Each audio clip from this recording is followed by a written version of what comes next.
Welcome to my channel. और आज हम क्वेश्चन पेपर 2019 के न्यूमेरिकल सोल्व करेंगे। जैसे सेकंड सेट है, अब नेक्स्ट न्यूमेरिकल को सोल्व कर लेते हैं। तो जैसे इसकी वैल्यू निकालनी है अपने साइन ऑफ दिस, सही है। अब ये बेसिक बात है कि सिंपल ट्रिग्नोमेट्री के साथ क्या लिखा होता है, एंगल। इस सारी चीज़ का रिजल्ट एक एंगल आएगा, सही है। और लास्ट में आंसर नंबर आएगा, पता होना चाहिए। सिंपल ट्रिग्नोमेट्री का रिजल्ट नंबर आता है, ठीक है। छोटी छोटी बात है। अब इसके बाद अब न्यूमेरिकल थोड़ा इंपॉर्टेंट स्पेशल कह सकते हो आप। वैसे कुछ नहीं, अगर बेसिक फॉर्मूले क्लियर हैं तो, ठीक है ना। किस तरीके से, अब एक मेन बात यहाँ पर कि बार क्या लिखा हो, साइन। एक अब ये बात डिस्कस हुई थी आपके साथ कि जो भी बार फंक्शन हो अंदर उसका अपोजिट बना लेना। इस बात का मतलब जैसे अंदर, जैसे बार साइन है तो अंदर साइन इनवर्स बना लो। ये बात आपको समझ में आ रही होगी। इसी तरीके से मान लो जैसे बाहर साइन इनवर्स होता तो अंदर किसी न किसी तरीके से साइन बना लो। जो भी ट्रिग्नोमेट्री हो उसका अपोजिट बना लो, सही है। अब इसके बाद ठीक है, +2 क्लास में अब जैसे इनवर्स ट्रिग्नोमेट्री के फंक्शन जैसे जो चैप्टर है उसके नॉर्मली ये फॉर्मूला याद रहता है कि साइन इनवर्स और कोस इनवर्स, मतलब हम सारी चीज़ों को टेंजेंट इनवर्स में ले आते हैं। इतनी बात आपकी सही, ठीक है। मतलब ये फॉर्मूला फिर भी आप याद रख लेते हो, ठीक है ना, इस तरीके से, सही है। मतलब सारे को मतलब टेंजेंट इनवर्स में ले आओ। जब हमने न्यूमेरिकल सोल्व किए थे तब भी ये बात डिस्कस की थी, ठीक है। इस तरीके से ये पहले से टेंजेंट इनवर्स में गिवन है। फिर tangent inverse x plus tangent inverse y का फॉर्मूला अप्लाई कर दिया, ये कैलकुलेट कर दिया, कैलकुलेशन है, सही है। जो भी कैलकुलेशन आई हो कर दी कैलकुलेट, इस तरीके से, ठीक है ना। अब देखो क्या आया, टेंजेंट इनवर्स। लेकिन क्या कहा था भी कि जो बार हो अंदर उसका अपोजिट इनवर्स हो, सही है। तो देखो साइन इनवर्स मतलब टेंजेंट इनवर्स को साइन इनवर्स में बदलना हो तो अब नॉर्मली ये फॉर्मूला याद रहता नहीं, या फिर इसकी कोई ज़रूरत है नहीं। दिमाग में ये बात तो रख लो, ठीक है ना, कोई ज़रूरत है नहीं। तो फिर बताओ फिर कैसे न्यूमेरिकल को हम सोल्व कर पाएंगे। उसके लिए एक सिंपल सी ट्रिक है, और वो है ये जो ट्रिग्नोमेट्री का कंसेप्ट आता है राइट एंगल ट्रायंगल से। ये मेन बात है। राइट एंगल ट्रायंगल का मतलब जिसके अंदर एक ट्रायंगल मतलब एक एंगल 90 डिग्री हो, बचे हुए दो और कुछ, ठीक है ना। तो इस तरीके से अब इसके बाद और एक ये छोटी सी ट्रिक याद रख लो, ठीक है ना, ये चीज कि पंडित बद्री प्रसाद हर हर बोली, ठीक है ना। इस तरीके से P/H का नाम साइन थीटा होता है, सही है। B/H का नाम कोस थीटा, P/H का नाम टेंजेंट थीटा, और तीन इनके रेसिप्रोकल होते हैं। जैसे साइन का रेसिप्रोकल कोसिकेंट, यहाँ पर जैसे कोस था, ठीक है ना, कोस का रेसिप्रोकल सीकेंट, टेंजेंट का कोट होता है। ये बेसिक चीजें, सही है। तो इस तरीके मान लो अब हो सकता कोई ये फॉर्मूला भी याद ना रखना चाहिए, तब भी कोई बात नहीं, फिर ये सिंपल सा लॉजिक अप्लाई कर लो इस ट्रिक की हेल्प से, सही है। अब देखो क्या लिखा हुआ आपके पास, सबसे पहले ये चीज इसको समझ लो ना। कोस इनवर्स 4/5 लिखा हुआ है, क्या करो इसको थीटा पुट कर दो। दिमाग में ये सोच लो ना थोड़ी देर के लिए कि हमने इसको थीटा पुट कर दिया, सही है। यहां से कोस थीटा किसके बराबर हो जाएगा, 4/5 है। या फिर कह दो दोनों साइड कोस थीटा से प्री मल्टीप्लाई कर दिया। एक्चुअल में तो ये चीज इस तरीके से आती है, ठीक है ना। मतलब ये नहीं है कि कोस इनवर्स से मतलब ये नहीं है कि ऊपर पावर माइनस है तो नीचे मतलब कोई ये कलाकारी कर दे यहाँ पर कि कोस इनवर्स 4/5 लिखा है। जैसे 4/5 तो एज इट इज है, और जैसे ऊपर पावर माइनस है नीचे एक हो जाएगी, ये चीज गलत है। कोस तो एक ऑपरेटर है, इसका कोई मतलब नहीं है जब तक उसके साथ कोई फंक्शन ना लिखा हो। ये मेन बात है, ठीक है ना। ये कलाकारी छोटी छोटी मत कर देना, ठीक है ना। इसलिए कह रहे हैं कि ये मतलब ये प्री मल्टीप्लाई वाली बात क्यों बार बार रिपीट कर रहे हो आप, ठीक है ना। बेसिक चीजें क्लियर हो। अब इसके बाद तो जैसे कर ले ट्रिक अप्लाई, कोस थीटा ये है, कर दो आप अप्लाई, ठीक है ना। इस ट्रिक से कोस थीटा था बेस बाई हाइपोटेन्यूज, इस तरीके से, सही है। तो अब इसके बाद ठीक है ना, तो किस तरीके से देखो अब जैसे अब ये तो है ना, अभी राइट एंगल ट्रायंगल में ये बात होती है कि परपेंडिकुलर के सामने वाली साइड का नाम होता है हाइपोटेन्यूज, सही है।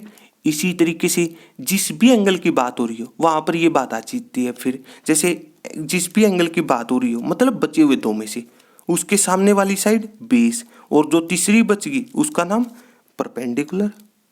यहाँ पर ये अपोजिट होती है, ठीक है ना। मतलब जिस भी एंगल की बात हो रही है परपेंडिकुलर और बचा हुआ बेस रह जाता है, सही है। लेकिन यहाँ पर बचे हुए दो की कहीं पर भी बात नहीं हो रही है कि मतलब कौन सा एंगल, तो अपनी चॉइस है, किसी को ही मान लो, ठीक है ना। तो जैसे इसके हिसाब से अब कर ले बात, हाइपोटेन्यूज डिवाइड वाला तो 5 था।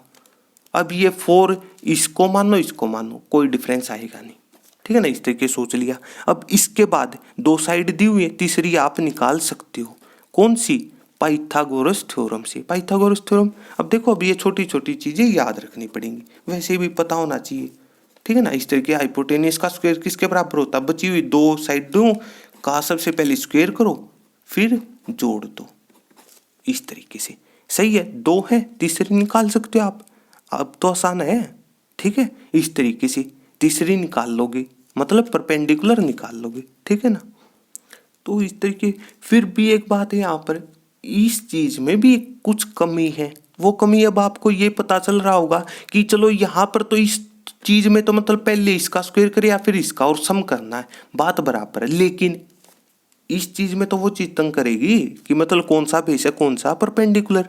मतलब जब चैप्टर ही अलग है, इनवर्स ट्रिग्नोमेट्री का न्यूमेरिकल है, थोड़ा सोचो इस तरीके से, और ट्रिग्नोमेट्री अप्लाई कर रहे हो, मतलब ट्रिग्नोमेट्री का भी जो बेसिक से बेसिक है वो यूज होगा। इस बात का मतलब पता है क्या है, जो ये आपने डायरेक्ट कह दिया ना 4/5, एक्चुअल में ये चीज भी गलत है। हमें नहीं पता है कि ये 4/, हो सकता है 4/5 बेस हो और 1 हाइपोटेन्यूस हो, तो कुछ चीजों की कमी है, ठीक है ना। लेकिन बिल्कुल ही बेसिक होता है आपके लिए, बेसिक न्यूमेरिकल, तो डायरेक्ट अप्लाई कर सकते हो ये ट्रिक। वैसे देखा जाए इस ट्रिक में दो कमी थी, वो डिस्कस हो चुकी है, ठीक है।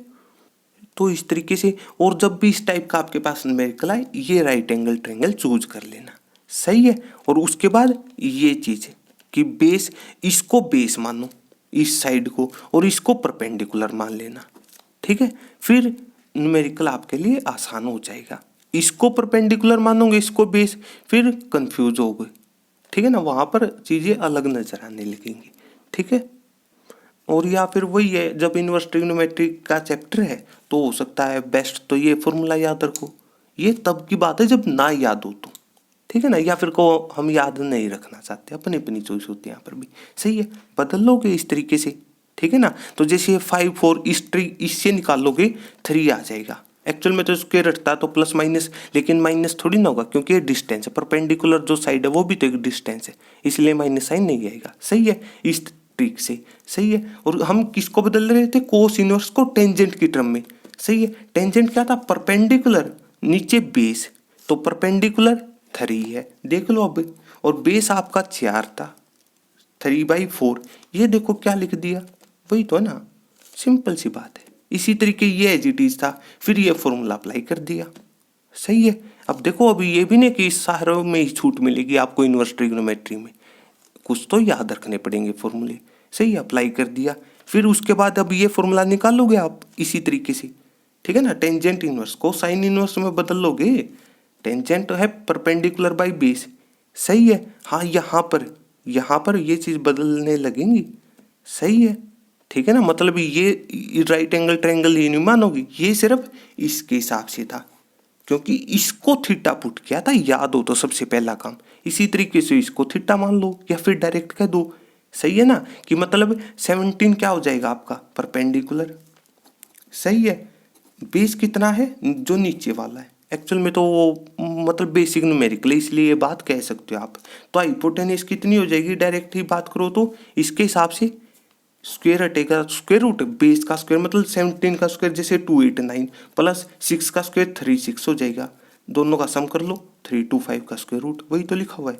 हाइपोटेन्यूस आपके आई जैसे 325 का स्क्वायर रूट, सही है। और उसके बाद आपने टेंजेंट को साइन में बदलना था, साइन के थी परपेंडिकुलर बाई हाइपोटेन्यूस, तो देखो परपेंडिकुलर 17 था आपका, है ऊपर, नीचे हाइपोटेन्यूस लिखा तो है उसी तरीके से, सही है। देखो इसमें दो कमी थी वो आपके साथ डिस्कस हो चुकी है। एक तो ये हम डायरेक्ट नहीं कह सकते, ठीक है ना, कि मतलब आप ये फॉरवर्ड, लेकिन बेसिक न्यूमेरिकल होती है इसलिए ये चीज़ आप अप्लाई कर सकते हो, सही है, इस तरीके से। और एक दूसरी कमी भी डिस्कस हुई थी कि मतलब कौन सा एंगल है, कि कौन सा परपेंडिकुलर कौन सा बेस, हमें नहीं पता, सही है। और मतलब जब भी इस टाइप का न्यूमेरिकल आए तो सिर्फ यही राइट एंगल ट्रायंगल लेके चल पड़ना, और उसमें भी ये हाइपोटेन्यूस तो मतलब वो परपेंडिकुलर के सामने वाले, लेकिन इसको बेस मानना है, इसको परपेंडिकुलर। अगर कोई ये ट्रिक अप्लाई करना चाहता है तो इनवर्स ट्रिग्नोमेट्री के न्यूमेरिकल में फिर ये चीज़ कंपलसरी है, कुछ बातें, सही है, इस तरीके से कैलकुलेशन रहेगी, ठीक है। तो अब जैसे नेक्स्ट न्यूमेरिकल इसी तरीके से बेसिक क्लियर हो कि प्रॉपर्टीज ऑफ डिटरमिनेंट की इस चीज़ को इसके बराबर शो करो। अब कह दो ये बात तो गई। क्यों गई? क्योंकि जब डिटरमिनेंट की नॉर्मली प्रॉपर्टी की बात होती है कि मतलब इस तरीके से होता है कि आंसर 0 आए या फिर 2 के मल्टीपल हो, इस तरीके से, ठीक है ना। जैसे डिटरमिनेंट में कि कोई पूरी रो या फिर पूरा कॉलम 0 हो या फिर कोई भी पूरी रो, ठीक है ना, इस तरीके, या फिर कोई 2 के मल्टीपल हो, इस तरीके की नॉर्मली प्रॉपर्टी की बात होती है। तो इस वजह से, लेकिन आंसर तो कुछ अलग आ रहा है ना। ये बात इसलिए कही हमने कि प्रॉपर्टी तो गई इस चीज को देख करके। सही है, थोड़ा सा सोचना, बेसिक लिखा हुआ है, सोल्व कर लो, सिंपल सी बात, अपनी चॉइस है। यहाँ पर तो डिटरमिनेंट में कहीं पर भी कॉलम का अप्लाई कर दो, कहीं पर भी रो का, अपनी चॉइस होती है। लेकिन एक बात याद रखनी है, एक टाइम पर या तो दोनों रो के अप्लाई होंगे या फिर 2 कॉलम के। एक टाइम पर मैक्सिमम 2 ही ऑपरेशन अप्लाई कर सकते हो, या तो दोनों रो की या फिर दोनों कॉलम की। ये नहीं कि एक बार रो का अप्लाई कर दिया एक टाइम पर और एक बार कॉलम का, वो चीज़ है गलत है टोटली। ठीक है, तो इस तरीके से, तो बस इस तरीके से था, हमें ये है टारगेट, ठीक है ना। अब वही है, चलो उसने कहा कि प्रॉपर्टी है तो मतलब थोड़ा सोल्व कर लेना। इस बात का मतलब है, इस वर्ड का लिखने का ये मतलब है कि डायरेक्ट एक्सपेंड मत करो, थोड़ा सा सिंप्लीफाई कर लो इस चीज को, ये कह दो। सही है, तो थोड़ा सिंप्लीफाई कर ले, अपनी चॉइस है। वो किसको मतलब, एक मेन बात होती है इस टाइप के न्यूमेरिकल में, ये चीज डिस्कस भी हुई थी जब डिटरमिनेंट को समझा था कि मैक्सिमम 0 बनाने की कोशिश करो, सिंपल सी बात है, मैक्सिमम 0, और जहां से मैक्सिमम 0 आ जाए वहीं से एक्सपेंड कर देना, आसान हो जाएगा। सही है, तो अब देखो, अब जैसे 3A 3B 3C नजर आ रहा था, तो अपनी चॉइस है, इस कॉलम में तीनों जोड़ो, या फिर यहाँ पर जोड़ सकते हो या फिर यहाँ पर। इसी तरीके से हो सकता है किसी को 3A इस तरीके से पढ़ना आता हो, अपनी अपनी चॉइस है। सही है, देख लो अब कहाँ से आसान बन रहा है, ठीक है ना। तो इस तरीके, अब ये भी तो सोचो ना, मैक्सिमम 0 कब बनेंगी, जब 2 चीजें सेम नजर आए। चलो जैसे 2 और 2 सम मतलब बराबर नजर आए, देख रहे हो ना, बराबर नजर आ रही है। सही है, तो इस वजह से इस ये थी वो ट्रिक कि मैक्सिमम 0 कब बनेगी। 0 तो कब आएगा, जब 2 सेम को मतलब हम माइनस करें, या फिर एक माइनस हो एक प्लस हो, वो एक अलग चीज है। यहाँ पर जैसे दोनों सेम है उनको माइनस कर देंगे। सही है, तो ये चीज क्यों अप्लाई हुई। सही है, जो भी तरीका आप सोच सकते हो, एक टाइम पर कर दी अप्लाई। उसके बाद A plus B plus C determinant में किसी एक रो या फिर पूरे मतलब एक रो या फिर एक कॉलम से कोई भी मतलब फैक्टर बाहर आ सकता है। जैसे A plus B plus C common ले लिया पहले कॉलम में से। सही है, कैलकुलेशन है, तो 1 1 बच जाएगा, ये एज इट इज। अब इसके बाद अगला काम क्या है, अपनी चॉइस है कि किसी 2 को माइनस कर दो, ठीक है ना, इन 2 को माइनस कर दो, इन 2 को, अपनी अपनी चॉइस है। सही है, तो बस ये है वो छोटी सी ट्रिक। तो देख लो अब आगे कैलकुलेशन किस तरीके से रहेगी। तो अब जैसे आगे वही कैलकुलेशन है, R1 और R2, R1 और R2 को मतलब हम सोल्व कर ले, लेकिन मेन बात क्या है, ये चीज़ R3 की हेल्प से कुछ चीज़ें में वही डिस्कस हो रही है यहाँ पर। एक टाइम पर दोनों रो के अप्लाई कर दिए, लेकिन तीसरे की हेल्प से सोल्व करना है। तीसरा है R3, जैसे R1 और R2 लिया तो तीसरा R3 बच गया। सही है, ये नहीं कि मतलब दोबारा से पहले अप्लाई कर दिया, वो चीज़ है टोटली गलत है एक टाइम पर। सही है, तो इस तरीके से 2 को मतलब R1 और R2 को ऑपरेट कर रहे हैं तो R3 एज इट इज है। इन 2 को अपनी अपनी मतलब जो कोरस्पोंडिंग एलिमेंट उनका माइनस करके डिफरेंस लिखा हुआ है, कैलकुलेशन टोटली। सही है, अब इसके बाद वो चीज़ आ गई, मैक्सिमम 0 आ जाए, वहीं से एक्सपेंड कर दो उठा करके। पहले कॉलम में जैसे 2 0 आ गई, वहीं से एक्सपेंड कर दो। सही है, तो इस तरीके से, तो और यहाँ पर मेन चीज ये है कि A plus B plus C के, ठीक है ना, इनटू में ये तो A plus B plus C तो कौन सा है, जो मतलब पहले कॉमन लिया था 1 इनटू में, तो मतलब यहाँ पर नहीं, वो प्लस यहाँ पर है, मतलब डिटरमिनेंट की वो वाली ट्रिक। सही है, ये इस तरीके से, ठीक है ना, मतलब कॉलम ऑफ 1 कौन सा हुआ आपका, प्लस माइनस प्लस, तो जैसे 0 0 इनका तो गया 0 इंटू समथिंग, ठीक है ना, तो मतलब 1 के प्लस का साइन आएगा। सही है, तो इस तरीके से। और उसके बाद ट्रिक क्या थी इसके लिए कि रो, उसी एलिमेंट की रो और कॉलम भूल जाओ, क्रॉस मल्टीप्लाई करनी है आपने, कर दी कैलकुलेशन टोटली। फिर इसके बाद इस तरीके से मल्टीप्लाई, लेकिन जब नीचे से ऊपर जाओ एक माइनस साइन आ जाता है फॉर्मूले का, ये कह दो, और टोटली कैलकुलेशन लिखी हुई है। सही है, तो इस तरीके से अब कह सकते हो आपने कि ये आंसर शो करना था, आधी बात तो लिखी नहीं हुई कि किसी ने हो सकता है किसी की कैलकुलेशन भी थोड़ी मिस्टेक हो जाए, आंसर लिखा हुआ है तो चेक कर लेना एक बार, सही है, बराबर आ जाएगा। तो इस तरीके कैलकुलेशन अपनी अपनी चॉइस है। यहाँ पर जो भी ऑपरेशन समझ में आ रहा हो ट्राई क्या करनी, मैक्सिमम जीरो बनाने की, वहीं से एक्सपेंड कर दो, सही है। तो इस तरीके से कैलकुलेशन रहेगी। तो इस तरीके से इस न्यूमेरिकल का सॉल्यूशन रहेगा। जो नेक्स्ट न्यूमेरिकल है उसको हम नेक्स्ट पार्ट में समझ लेंगे इसी तरीके से, ठीक है।